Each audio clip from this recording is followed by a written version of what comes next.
notre série Terroir Gourmand, nous partons dans la Nièvre découvrir deux produits originaux, le fromage le Nivernais et l'huile de moutarde. Nous irons à la rencontre de Laetitia et Jean-Luc qui fabriquent un fromage à la façon de leurs ancêtres. Puis nous retrouverons Emmanuel qui a créé sa propre recette d'huile de moutarde. Je vous laisse découvrir cette belle région et ses beaux produits et je vous retrouve ensuite pour cuisiner une recette à base de fromage nivernais et d'huile de moutarde.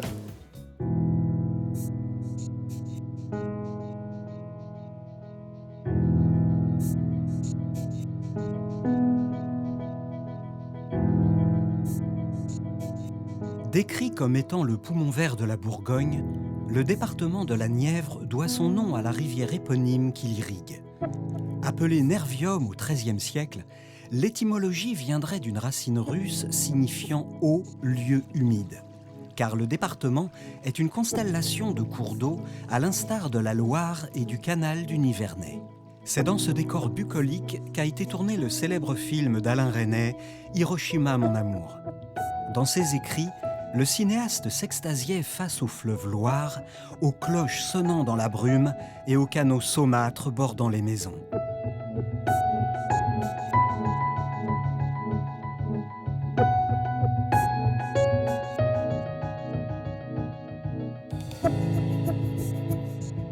Si l'eau a façonné les paysages, ce petit bout de Bourgogne n'en est pas moins une terre de culture et d'élevage. Les bovins s'épanouissent dans ce département dont la surface agricole occupe plus de la moitié de sa superficie. La Nièvre peut ainsi s'enorgueillir d'être le fief de la race charolaise. Allez.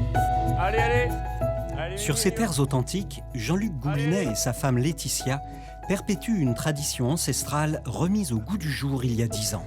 La fabrication du Nivernais, un fromage crémeux au goût de noisettes fondant en bouche. De l'autre côté de la Loire, à quelques kilomètres, Emmanuel Brossard s'est lancé dans la fabrication d'un produit unique et peu connu en France, l'huile de moutarde. Petit-fils et fils d'agriculteur, le jeune homme de 32 ans a vu sa passion grandir en même temps que lui. Animé par cette envie de nourrir les autres, il a rejoint l'exploitation familiale en 2013 et travaille depuis aux côtés de son père Lucien. Cette année, elle est jolie la moutarde, elle a bien poussé. Elle a bien poussé, mais puis les fleurs sont un peu en retard, mais pas trop. Elle est juste en train de commencer de fleurir, donc pour l'instant ça a l'air prometteur, mais c'est comme toujours, il faut attendre que la moissonneuse-batteuse soit passée dans la parcelle pour dire si la récolte a été bonne ou mauvaise. Tout dépend du temps au mois de juin, quoi. Les grands-parents étaient agriculteurs, les parents étaient agriculteurs, donc moi j'ai repris la suite en 1982. Et puis, le fils là, a décidé de reprendre la suite là, à 3 ans. Donc, en 2013. Mon père m'aide encore pour au niveau de la partie tout ce qui est culture. Je pense qu'il sera toujours là pour moi derrière ça, même après son départ en retraite. Et puis pour me donner la main pour des gros travaux comme la moisson et les semis. Pour un agriculteur, c'est 2 étapes importantes. Le semis, c'est pour préparer l'année. La future année, et la récolte, c'est l'achèvement d'un an de travail. Aujourd'hui, père et fils cultivent 190 hectares de colza, tournesol, cameline, lin et 3 hectares sont consacrés à la moutarde. C'est par hasard qu'ils en sont venus à cultiver cette plante et à en récolter les graines en 2011. On avait fait de la moutarde en couvert végétal, après une récolte d'orge d'hiver. Et ça a fait un été exceptionnel. On a réussi à récolter de la moutarde au mois d'octobre. Donc, quoi faire des graines, il y en avait, je sais pas, peut-être une vingtaine de quintaux. Donc, c'était pas possible de les commercialiser. Donc, c'est là que m'est venue l'idée de la presser et d'essayer de retrouver ce goût de moutarde dans une huile, en fait, dans l'huile de moutarde. Ça s'est fait un petit peu bizarrement, quoi. C'est parce qu'on avait de la graine. Sinon, oui, c'est vrai qu'on n'est pas dans une région production de moutarde. Où il y a de la moutarde. Historiquement. Car historiquement, la moutarde est plutôt cultivée dans la région de Dijon. Elle trônait d'ailleurs majestueusement sur les tables des ducs de Bourgogne qui en appréciaient le goût, mais aussi ses vertus digestives et antiseptiques. Au XVIe siècle, la ville de Dijon était déjà très célèbre pour sa moutarde. Elle fut implantée dans la région en raison notamment de l'abondance de ses vignes qui offraient le verjus nécessaire à la pâte. Aujourd'hui, sur les terres ensoleillées de la famille Brossard, la moutarde s'épanouit. Plantée en septembre, elle fleurit vers la fin avril. Son fruit, la silique, contient dans son enveloppe les fameuses graines. Donc on commence à voir les toutes petites siliques qui se forment. Après les graines, la silique grandit, les graines sont à l'intérieur. Dès juillet, Emmanuel pourra extraire ses graines pour sa production d'huile. Ce qui était au départ le fruit du hasard s'est peu à peu transformé en aventure familiale et gustative pour Emmanuel et son père. Ils sont aujourd'hui les seuls Nivernais à fabriquer l'huile de moutarde. Travailler en famille, c'est aussi une tradition chez les Goulinais. C'est dans cette ferme de 9 tables que Jean-Luc a grandi. Il y a 8 ans, il s'est installé avec son beau-frère sur les lieux de son enfance, où il élève aujourd'hui un troupeau de 40 vaches. Donc il y a une grosse moitié de Primolstein, la vache noire qu'on voit partout, qui est censée faire beaucoup de lait. Et puis quand je me suis installé, j'ai acheté quelques vaches brunes, la brune des Alpes, qui est une race qui est vraiment appropriée à la production fromagère, parce qu'elle a des taux extraordinaires, un lait très riche, notamment en caséine, donc pour le rendement fromager, c'est extra. C'est Cornelia, la mémère. Donc ça, c'est des bêtes qui, non seulement elles sont super pour faire du fromage, en plus elles sont super pour ça, parce que les Holstein, elles ne nous approchent pas comme ça, c'est un vrai chien, il faut la caresser. C'est super à travailler, quoi, en fait, c'est agréable. Viens les mémères, viens les filles, viens. Allez grosse, viens, viens. Allez. À l'heure actuelle, elles ont que l'herbe à volonté et puis un petit mélange de concentré. Donc le concentré, c'est ma farine de triticale aplatie à la maison et un granulé de tourteau mélange colza, soja, tournesol. Et puis l'herbe à volonté, comme je disais, quoi. Donc elles passent les 3 quarts de la journée en train de brouter, quoi. Jean-Luc et sa femme font partie des 4 producteurs de Nivernais, un fromage dont la recette a été retrouvée en 2004. Un petit groupement de producteurs, dont les parents de Jean-Luc faisaient partie, sont allés chercher chez les personnes âgées le souvenir de cette Madeleine de Proust pour mettre au point la recette de ce fromage que dégustaient leurs aïeuls. Ils étaient à l'époque 3 ou 4 à produire des fromages qui se ressemblaient et ils ont eu cette envie de faire une étiquette commune, quoi. Et donc ils ont fait un boulot de recherche beaucoup chez les personnes âgées à l'époque pour demander était comment votre... Parce que la réflexion qu'il y avait souvent c'est c'est le fromage comme ma grand-mère, comme ma grand-tante et tout. Et effectivement on s'aperçoit que ce fromage-là il a été fait dans cet esprit-là et que c'est ça, c'est le cas. Il doit ressembler un maximum au fromage qui se faisait traditionnellement en Nièvre dans la partie moitié sud-sud-ouest, quoi. 2 fois par jour, Jean-Luc traite son troupeau aidé par une stagiaire. Il produit 300 000 litres de lait par an. Le tiers est destiné à la transformation en fromage. Hormis les traites du week-end qui sont destinées à la fromagerie, la semaine, c'est pour le laitier, à 30 centimes du litre. Si on ne faisait pas de fromage, je n'arriverais pas à vivre en faisant du lait. On fait une bonne plus-value, quoi.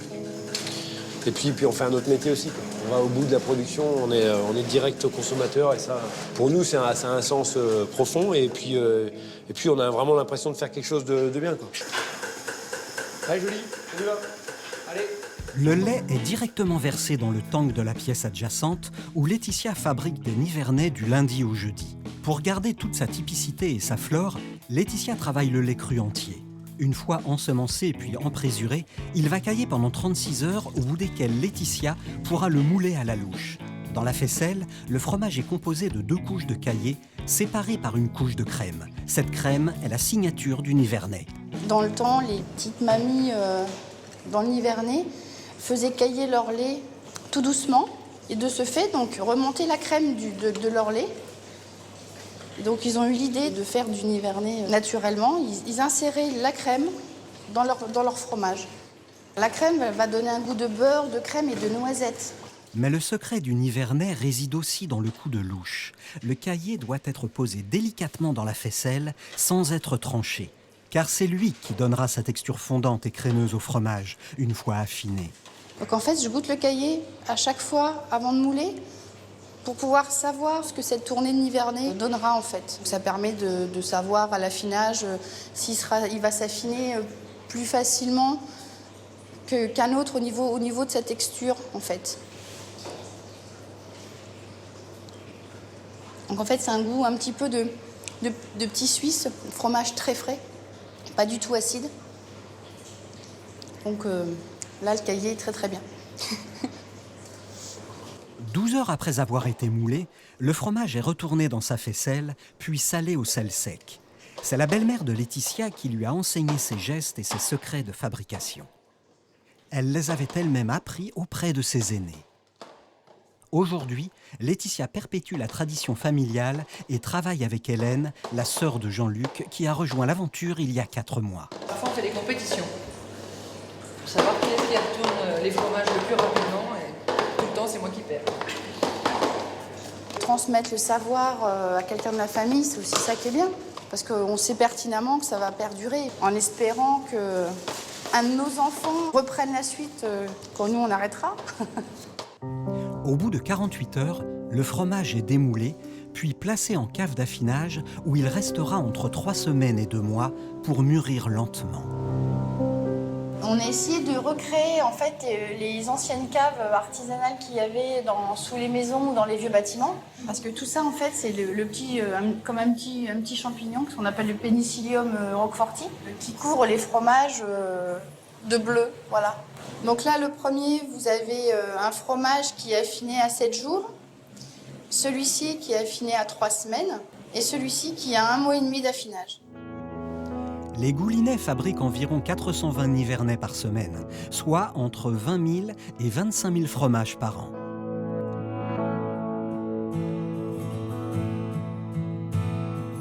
De son côté, Emmanuel produit 1 millier de bouteilles à l'année. Lors de la récolte, la moissonneuse-batteuse sépare la graine de la silique. Les graines sont ensuite triées, puis stockées dans ces grands sacs avant d'être transformées en huile. Donc ça, c'est les petites graines des fleurs jaunes qui ont été récoltées à maturité quand elles étaient sèches. Bizarrement, la graine de moutarde, on pourrait croire qu'elle a une odeur, mais pas du tout. Elle n'a pas du tout d'odeur. C'est juste quand on prend quelques graines et puis qu'on les met sous la dent qu'on sent vraiment le piquant un peu sur le palais et sur la langue. Elles sont légèrement piquantes. Les graines de moutarde peuvent se conserver 1 an avant d'être transformées, ce qui permet à Emmanuel de gérer son stock et de produire de l'huile toute l'année sans interruption. Dans la grange familiale, Emmanuel s'est aménagé une pièce où il a installé sa presse. 3 jours par semaine, il y fabrique son huile. Alors la graine, on la transforme donc avec une presse à huile. Les graines arrivent au-dessus de la machine. On a une vis sans fin avec le diamètre de la vis qui augmente au fur et à mesure de l'avancement pour éclater les graines contre une paroi poreuse. Donc l'huile tombe en dessous de la machine et le résidu de pressage qu'on appelle le tourteau sort en bout de machine et est évacué. Ensuite l'huile tombe dans une cuve de stockage où là après la fin de pressage, l'huile est stockée, reste pendant 36 heures en attente avant que je la goûte pour vérifier que j'ai bien la saveur et que je ne me suis pas trompé. Aujourd'hui, Emmanuel fabrique de l'huile de moutarde, mais aussi de colza, de tournesol et de cameline. Elle est prometteuse. C'est en 2005 qu'Emmanuel et sa famille ont commencé à faire de l'huile pour alimenter les moteurs des tracteurs, car l'essence était devenue trop chère. Et c'est en partant à la recherche d'une saveur originale et différente que cet amoureux du goût a décidé de transformer la graine de moutarde. Comme je faisais de l'huile, je me suis dit c'est une graine oléagineuse, pourquoi pas essayer de la presser et voir ce que ça sortait. Donc j'ai fait mes premiers essais qui étaient concluants, donc j'avais l'huile, la saveur de la moutarde qui était dedans, donc je me suis dit pourquoi pas continuer, essayer de développer ça et aller plus loin. Donc de là on a ressemé pour continuer le suivi de culture pour pouvoir avoir des graines après. Et après, j'ai mis du temps à essayer de retrouver à peu près comment j'avais fait mon huile de départ pour pouvoir arriver à avoir une huile qui est tout le temps, à peu près tout le temps la même aujourd'hui, tout le temps la même saveur. C'est-à-dire tout le temps ce côté piquant de moutarde qui ressort dans l'huile. Quand il a commercialisé ses premières bouteilles, Emmanuel n'imaginait pas être le seul producteur d'huile de moutarde de France. Au niveau de la couleur, on est bon. Aujourd'hui, il est très exigeant avec la qualité de son huile et ne tolère aucun dépôt dans ses bouteilles. Après la presse, il laisse donc son huile reposer pendant 36 heures et attend encore 72 heures avant d'embouteiller. Alors ce qui est important pour une bonne huile, c'est la couleur. Regardez s'il n'y a pas de dépôt, puisque c'est un critère de qualité pour moi. Donc ça, c'est visuel. Après, au niveau du nez, savoir si la moutarde dégage bien ses odeurs. Parce que si elle ne dégage pas ses odeurs, pour moi, il n'y a aucun intérêt de la mettre en bouteille. Et après, au niveau en bouche, il y a bien un petit côté un peu piquant.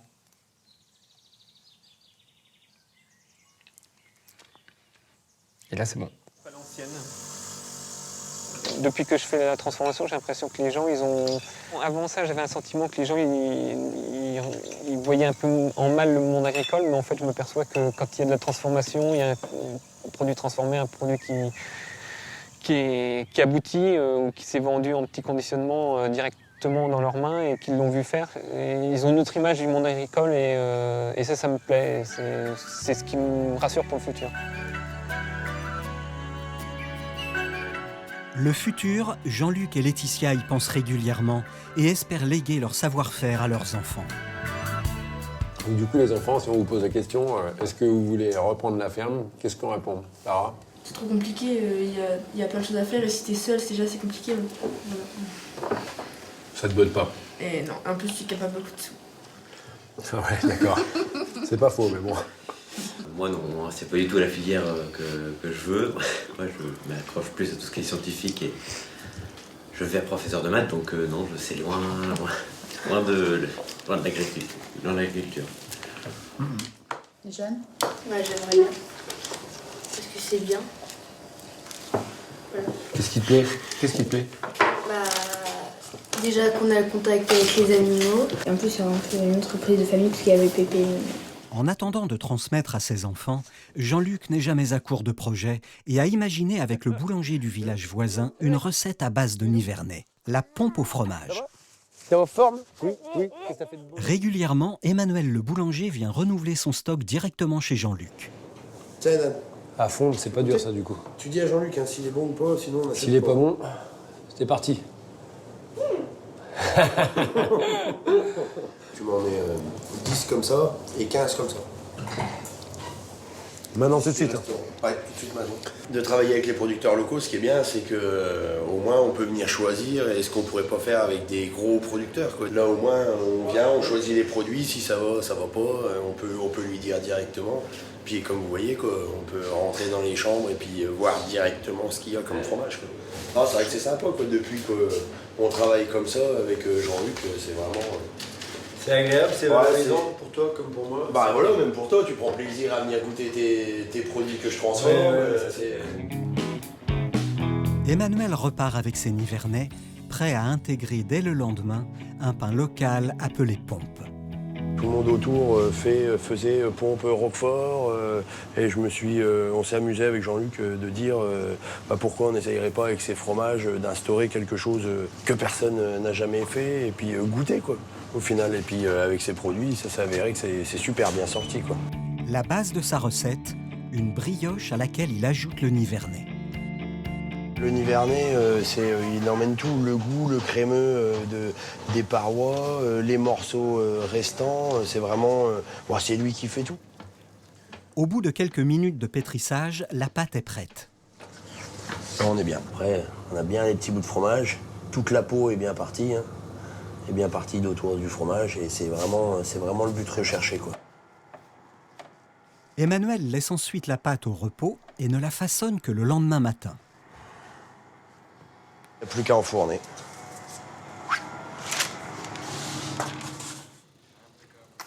Après une vingtaine de minutes au four, la pompe est prête à être dégustée. Salut. Moi, ce que je veux, c'est ça, quoi. Le fromage vachement coulant là-dedans, la brioche à côté, c'est vraiment quelque chose... Là, elle est vraiment très bien, quoi. À l'apéritif nivernais et chamboulé avec nos pompes au fromage, maintenant. Allier les saveurs du terroir tout en faisant plaisir aux consommateurs, c'est aussi ce que recherche Emmanuel Brossard. Ce matin, il a rendez-vous avec Laetitia Goulinet, la productrice de nivernais, au magasin de producteurs Secrets de paysans. Salut Laetitia. Salut, Emmanuel. Ça va? Ça va bien.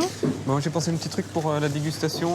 Ça serait peut-être pas mal de marier l'huile de moutarde avec ton fromage. Si J'y avais pensé en plus. On va faire un petit filet. Un petit filet sur le fromage sur avec le pain. nivernais. Sur le nivernais, D'accord.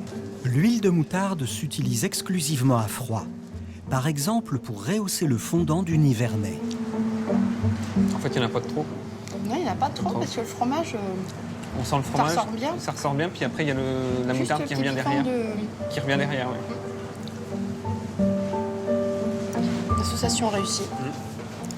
Ça va bien avec un fromage affiné.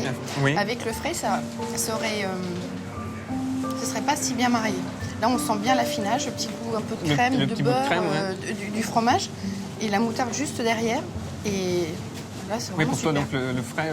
Le frais aurait pas manqué. pas eu d'intérêt. Voilà.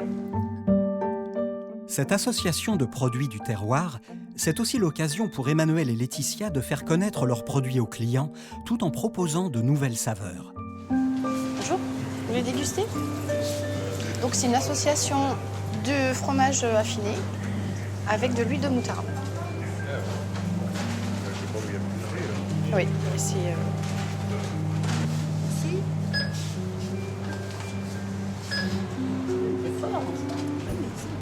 L'huile de moutarde, je connaissais pas. Oui, mais en association avec le fromage, ouais, et en association avec le fromage, c'est vrai que ça va passe bien. Et puis l'idée nous est venue là tout à l'heure. J'étais étonnamment surpris parce que j'avais jamais goûté l'huile de moutarde déjà. Et puis, ce qui est surprenant, c'est que ça donne un petit peu de saveur, pimentée, piquante au fromage qui est plutôt doux. Et ça s'accompagne très bien. Les deux vont très bien ensemble et puis c'est à faire connaître. Franchement. Les clients sont contents, c'est le principal. sont contents. Ils ont découvert soit les deux produits ou soit un des deux, puis on s'y connaissait. Oui. Donc c'est vrai que c'est une bonne chose. c'est une bonne chose. C'est une bonne chose. La proximité avec les clients, l'échange autour d'un produit de qualité, la découverte de nouvelles saveurs, c'est ce qui unit Laetitia et Emmanuel, qui travaillent avec passion leurs produits. En remettant au goût du jour un fromage de caractère, Laetitia et Jean-Luc ravivent la mémoire de leurs ancêtres et de la région.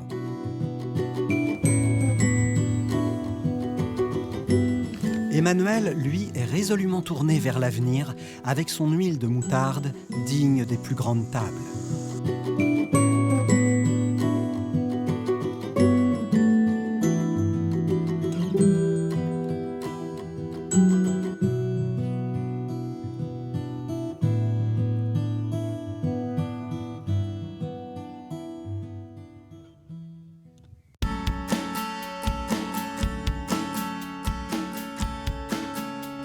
Aujourd'hui, je vais vous préparer une belle recette, des courgettes croquantes et nivernais, vinaigrette à l'huile de moutarde.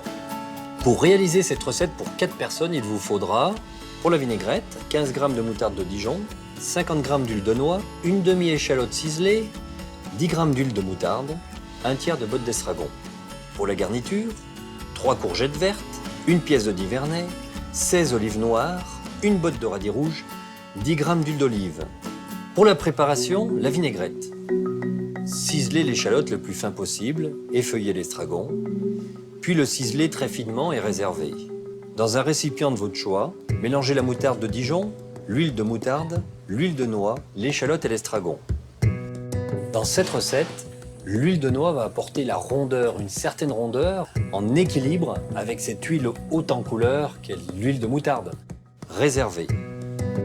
Pour la garniture, parez dans la longueur les 2 côtés de la première courgette à l'aide d'un couteau économe, puis faire des bandes et réservez-les au frais. Découpez ensuite les 2 autres courgettes dans la longueur afin d'obtenir 4 tranches d'environ 1,5 cm d'épaisseur. Coupez les radis en 4, ainsi que les olives au plus près du noyau. Pour la cuisson des courgettes, dans une poêle chaude, ajoutez l'huile d'olive, déposez les tranches de courgettes et cuire 1 minute 30 de chaque côté afin que la courgette soit croquante. Pour les courgettes, là elles sont vraiment très croquantes. Si vous les aimez un petit peu cuites, un peu plus cuites, laissez-les 1 à 2 minutes de plus. Ensuite, débarrassez sur du papier absorbant, tamponnez et réservez à température ambiante. Avant de dresser, tranchez le nivernais en lamelles. Récupérez les bandes de courgettes crues réservées au frais, les assaisonnez